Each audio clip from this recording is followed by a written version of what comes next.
सर्वांना मैत्रीपूर्ण जय भीम. आज आपण अत्यंत महत्वाच्या विषयावर चर्चा करणार आहोत.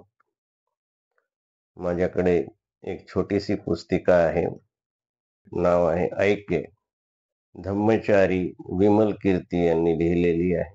ही पुस्तिका आज सध्या असलेले पूजनीय भंतेजी विमल कीर्ती यांनी धम्मचारी असताना ह्या पुस्तिकेवर फार सुंदर चर्चा केलेली आहे.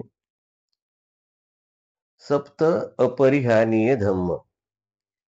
भगवंतांनी जो 7 नियमांचा उपदेश वज्जी लोकांना केलेला, त्याबद्दलची ही भूमिका इथे स्पष्ट केलेली आहे.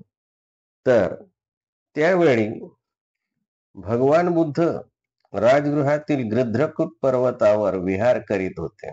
महामात्य वर्षाकार ब्राह्मण सुंदर रथ जुंपून त्यावर आरूढ होऊन राजगृहावरून गृध्रकूट पर्वताकडे निघाला. जेथपर्यंत रथ जाऊ शकत होता तेथपर्यंत तो रथाने गेला व नंतर पाय उतार होऊन जिथे भगवान बुद्ध ध्यान करीत बसले होते तिथे पोहोचला. त्यांना अभिवादन करून त्यांच्या प्रकृतीची विचारपूस करून व क्षेमकुशल विचारून एका बाजूला बसला. एका बाजूला बसून तो भगवंतांना संबोधित करून राजा अजातशत्रूने जसे सांगितले होते त्याचप्रमाणे म्हणाला, भो गौतम, राजा अजातशत्रूने आपल्या चरणावर डोके ठेवून वंदन करीत असल्याचे सांगून आपणास असे निवेदन केले आहे की मी वैशालीच्या या वैभवशाली महानुभाविक वज्जींना उद्ध्वस्त करून त्यांचा विनाश घडवून आणेन, त्यांच्यावर महासंकट आणेन. त्यावेळी आयुष्मान आनंद भगवंताच्या पाठीमागे उभा राहून भगवंतांना पंख्याने वारा घालीत होता. तेव्हा भगवंतांनी आयुष्मान आनंदाला उद्देशून म्हटले, हे आनंद, तू असे ऐकले आहे काय की वज्जी सर्वांच्या संमतीसाठी वारंवार सभा भरवीत असतात? त्यावर भंते आनंद यांनी उत्तर दिले, होय भंते, असे मी ऐकले आहे की वज्जी सर्वांच्या संमतीसाठी वारंवार सभा भरवीत असतात.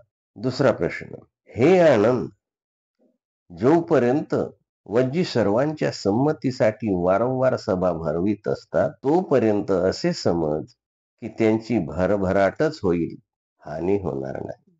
हा पहिला प्रश्नाचे उत्तर भगवंतांनी दिलंय.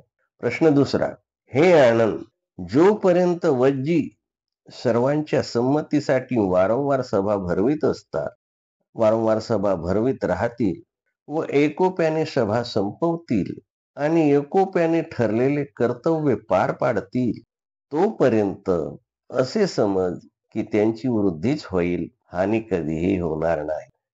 प्रश्न 3, हे आनंद, तू असे ऐकले आहे काय की वज्जी बेकायदेशीर गोष्टींना कायदेशीर मानून कृती करीत नाहीत, तसेच कायदेशीर गोष्टींना बेकायदेशीर मानून त्यांचा धिक्कार करीत नाहीत व पूर्वी केलेले वज्जींचे नियम मानून त्याप्रमाणे त्या नियमांचे पालन करीत राहतील?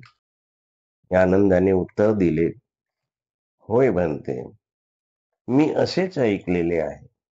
हे आनंद, जोपर्यंत वज्जी कायदेशीर गोष्टींना कायदेशीर व बेकायदेशीर गोष्टींना बेकायदेशीर मानतील व मी सांगितलेल्या राज्यकारभाराच्या नियमांचे पालन करतील तोपर्यंत त्यांची वृद्धीच होईल, हानी होणार नाही. प्रश्न 4, हे आनंद, तू असे ऐकले आहे काय की वज्जी आपल्यातील वृद्धांचा सत्कार करीत असतात, त्यांना मानित असतात, त्यांना पूजनीय समजत असतात आणि त्यांचे बोल ऐकण्यास तयार असतात? आनंद उत्तरले, होय भंते, मी असेच ऐकले आहे. तेव्हा बुद्ध म्हणाले, हे आनंद, जोपर्यंत वज्जी वृद्धांचा सन्मान करून त्यांचा सल्ला ऐकतात, त्यांना पूजनीय समजतात, तोपर्यंत त्यांची वृद्धीच होईल, हानी कधीच होणार नाही. प्रश्न 5. हे आनंद, तू असे ऐकले आहे काय की वज्जी लोक आपल्या कुळातील स्त्रियांचे, कुमारिकांचे अपहरण करीत नाहीत, जबरदस्तीने त्यांना आपलेसे करीत नाहीत? यावर आनंद उत्तरले, होय म्हणते, मी असे ऐकलेले आहे. बुद्ध म्हणाले, हे आनंद, जोपर्यंत वज्जी लोक कोणत्याही कुळातील स्त्रियांचे, कुमारिकांचे अपहरण करीत नाहीत किंवा स्वतःच्या उपभोगासाठी त्यांना आपले वश करीत नाहीत, तोपर्यंत त्यांचा उत्कर्षच होईल, हानी होणार नाही. प्रश्न 6. हे आनंद, तू असे ऐकले आहे काय की वज्जी आपल्या नगरातील चैत्यांचा, पूजास्थानांचा किंवा धार्मिक स्थळांचा आदर ठेवतात व त्यांची पूजा करतात. त्यांच्यासाठी पूर्वी दिलेल्या अनुदानाची किंवा पूर्वी ठरवलेल्या परिपाठींची प्रथा रद्दबद्दल ठरवित नाहीत. यावर आनंद उत्तरले, होय म्हणते, मी असे ऐकले आहे. आणि अर्थात चैत्यांची पूजा करणे हा त्यावेळी परिपाठ होता आणि वज्जी लोक पूर्वी ठरलेल्या परिपाठीची अर्थात कर्मकांडाची नव्हे तर त्यांची न्यायदानाची ठरलेली रीत होती. एखाद्या चोराला पकडले तर बांधून ठेवा त्याला असे स्वतःच न म्हणता ते त्याला न्यायाधीशाकडे सोपवित असत. त्यांच्या चौकशीत तो चोर आहे हे सिद्ध न झाल्यास ते त्याला सोडून देत असत व सिद्ध झाल्यास ते त्याला व्यवहारिकाकडे सोपवित असत. त्याच्या चौकशीत तो चोर आहे हे सिद्ध न झाल्यास ते त्याला सोडून देत असत, पण चोर असल्यास त्याला सूत्रधाराकडे सोपवित असत. तेथेही त्याची अशीच चौकशी करण्यात येईल.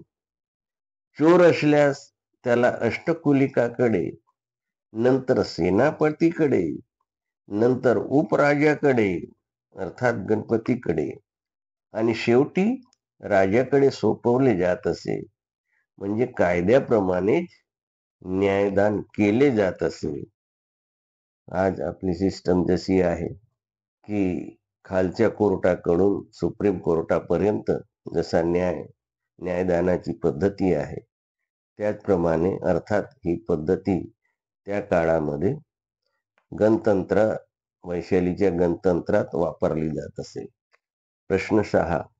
हे आनंद, जोपर्यंत वज्जी लोक आपल्या पूजास्थानांचा किंवा धार्मिक स्थळांचा आदर ठेवतात व त्यांची पूजा करतात, तोपर्यंत त्यांची भरभराटच होईल, हानी होणार नाही. प्रश्न 7 म्हणजे नियम 7. हे आनंद, तू असे ऐकले आहे काय की वज्जी लोक अर्हतांची धार्मिकपणे चांगली देखभाल करतात, त्यांची काळजी घेतात आणि कशासाठी तर पुढे चालून आपल्या राज्यात अर्हतांनी येत राहावे आणि सुखपूर्वक सर्वत्र विहार करीत राहावे? यावर आनंद म्हणाले, होय म्हणते, मी असे ऐकलेले आहे. त्यावर बुद्ध म्हणाले, हे आनंद, जोपर्यंत वज्जी लोक अर्हतांची धार्मिकपणे चांगली देखभाल करतात, त्यांची काळजी घेतात की जेणेकरून आपल्या राज्यात अर्हतांचा सहवास लाभून लोक सदाचाराचे धडे त्यांच्याकडून घेतील व सुख समाधानी होतील, तोपर्यंत त्यांची वृद्धीच होईल, हानी होणार नाही.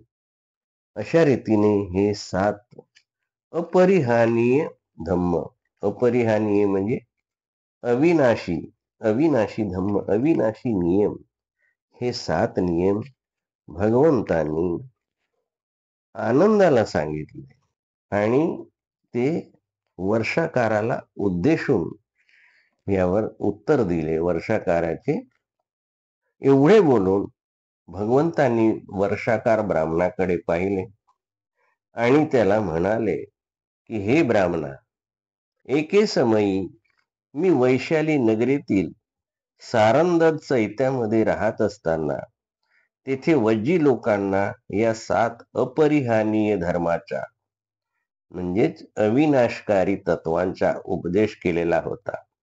हे ब्राह्मण, जोपर्यंत हे 7 अविनाशकारी धम्म वज्जी लोकांमध्ये टिकून राहतील, वज्जी लोक त्याचे पालन करीत राहतील, तोपर्यंत हे ब्राह्मण त्यांची वृद्धीच होईल, हानी नाही, असेच समज.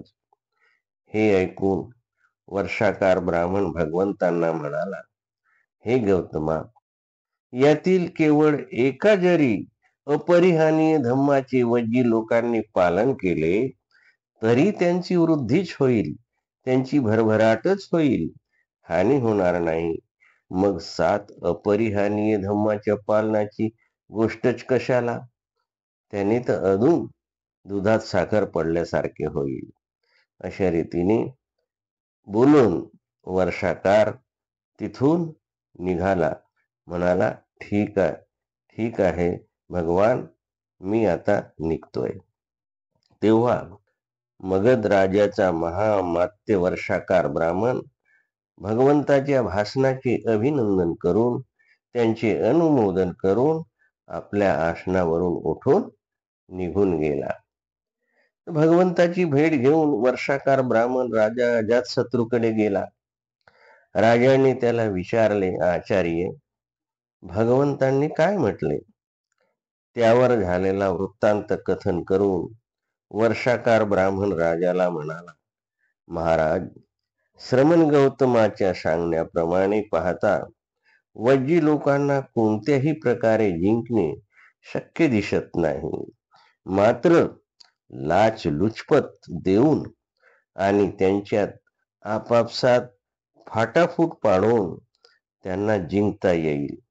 तेव्हा राजा म्हणाला, लाच द्यायची म्हटले तर आपले हत्ती घोडेही नष्ट होतील, म्हणून त्यांच्यात फूट पाडणेच ठीक राहील. म्हणजे फूट पाडून त्यांना नेस्तनाबूत कसं करायचं असं षडयंत्र रचल्या गेलं. तेव्हा वर्षाकार ब्राह्मणाने शक्कल लढवली आणि तो राजाला म्हणाला, तर महाराज असे करा, दरबारात तुम्ही वज्जींचा विषय उपस्थित करा, तेव्हा मी आपणास विरोध करून असे म्हणेन की महाराज, आपणास त्यांचे काय करायचे? ते आपापली शेती व व्यापार उद्यम करून जगतात, त्यांना जगू द्या, असे म्हणून मी निघून जाईन. तेव्हा तुम्ही असे बोला की हा ब्राह्मण वज्जींची बाजू घेऊन दरबारातील कामकाज रोखीत आहे. त्याच दिवशी मी वज्जीकडे काही भेट पाठवीन, ती तुम्ही शिपाया करवी राज्याच्या सीमेवर पकडून माझ्यावर आरोप ठेवा, मला बंदी बनवा, मला मारहाण करा, माझे डोके भादरवून माझी राज्यातून हकालपट्टी करा. यावर मी चिडून जाऊन तुमचा बदला घेण्याची भाषा करून सीमेपलीकडे वज्जी लोकांच्या राज्यात निघून जाईन आणि जेव्हा मी तुम्हाला वज्जीवर हल्ला करण्याची खबर देईन तेव्हा तुम्ही मोठ्या सैन्यानिशी वज्जी गणतंत्रावर आक्रमण करा. अशा रीतीने त्याने अजातशत्रूला हा उपदेश केला. दरबारामध्ये भांडाभांडी झाली. वर्षाकाराबरोबर अजातशत्रूचे मोठे भांडण झाले आणि त्याला वर्षाकाराला त्यांनी घालवून दिला. अशा तऱ्हेने वर्षाकार ब्राह्मणाची आपल्या राज्यातून अजातशत्रूने हकालपट्टी केली. वर्षाकार ब्राह्मण वज्जींच्या वैशाली नगराकडे आश्रयासाठी निघाला. वज्जी गणतंत्रातील लिच्छवी लोकांनी ही बातमी ऐकली. ते म्हणाले, हा ब्राह्मण मोठा मायावी, कपटी आणि धूर्त आहे. त्याला गंगा नदी उतरून इकडे येऊ देता कामा नये. त्यावर त्यांचेतीलच काही जण म्हणाले, अरे, आपली बाजू घेऊन तो बोलल्यामुळे राजा अजातशत्रूने त्याला आपल्या राज्यातून हद्दपार केलेले आहे. येऊ द्या त्याला. तेव्हा सर्वजण म्हणाले की ठीक आहे, येऊ द्या त्याला. गंगा पार करून वर्षाकार ब्राह्मण वज्जेतील लिच्छवींच्या जवळ पोहोचला. नंतर त्यांनी त्याला का आलास म्हणून विचारणा केली. त्याने त्यांना सर्व वृत्तांत कथन केला.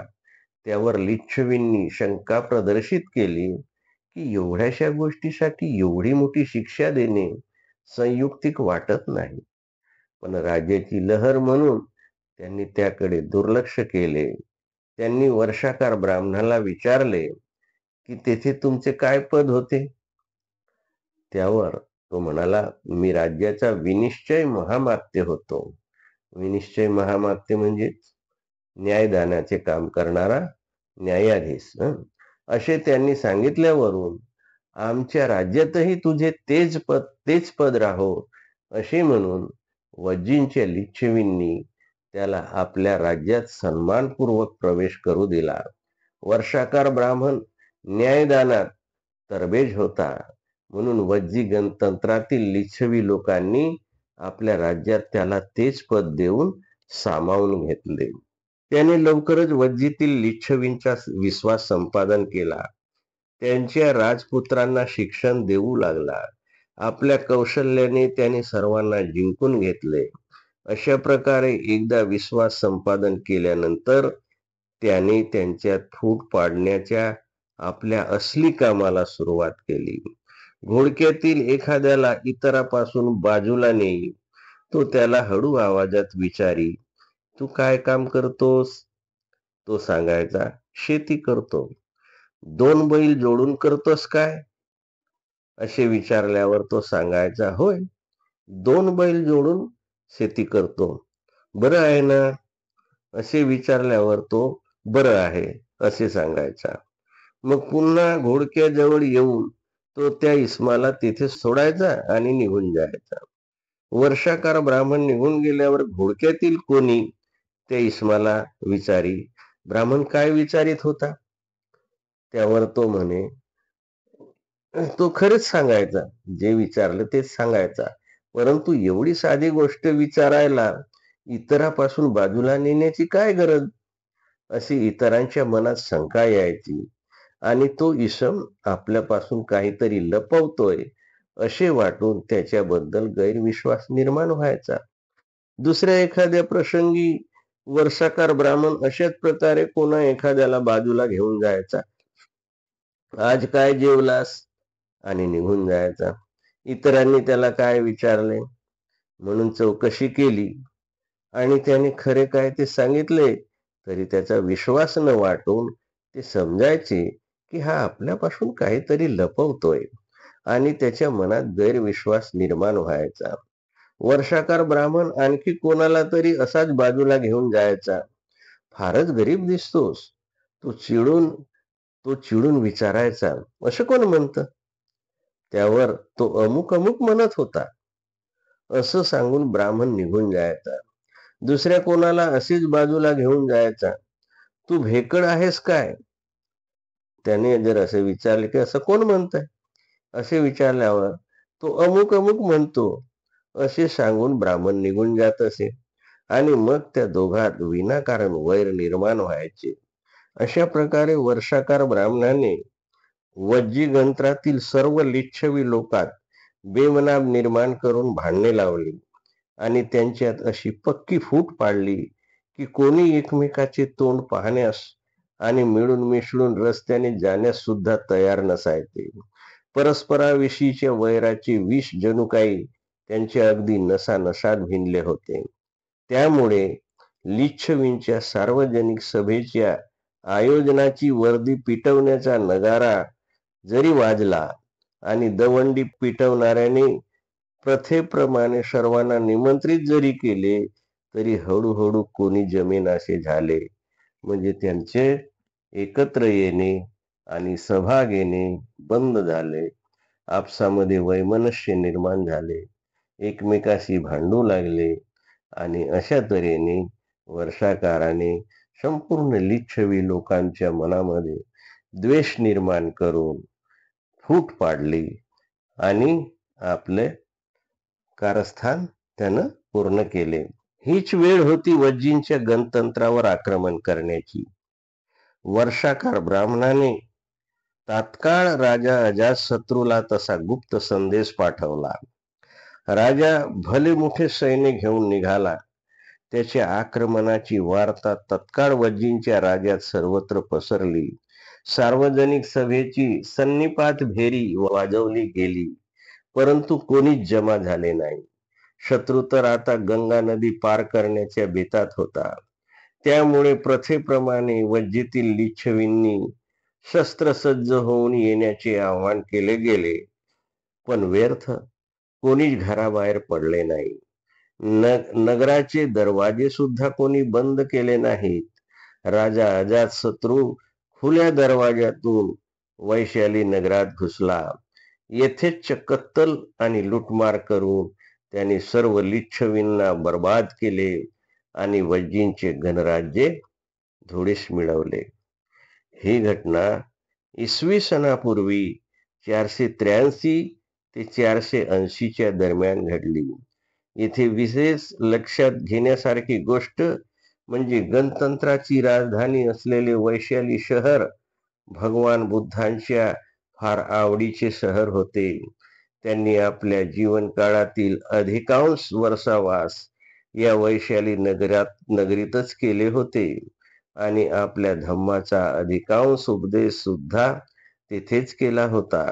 बुद्धाच्या शिकवणीपासून ढळल्याबरोबर त्यांचे पतन आणि ऱ्हास व्हावा ही खरोखरीच एक सर्वांनी लक्षात घेण्यासारखी अत्यंत महत्वपूर्ण घटना होय. हा उत्पात घडण्यापूर्वीच बुद्धाने वैशाली नगरीचा कायमचा निरोप घेतलेला होता. त्यांचे महापरिनिर्वाण सुद्धा त्यापूर्वीच घडून आलेले होते.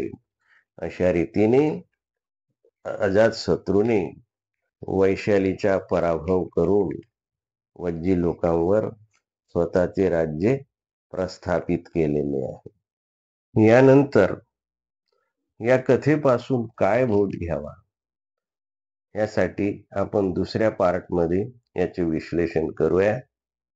स्वतः आपण यावर चिंतन मनन करून यापासून काय बोध घ्यावा हे आपण ठरवावे, हीच विनंती. धन्यवाद. जय भीम.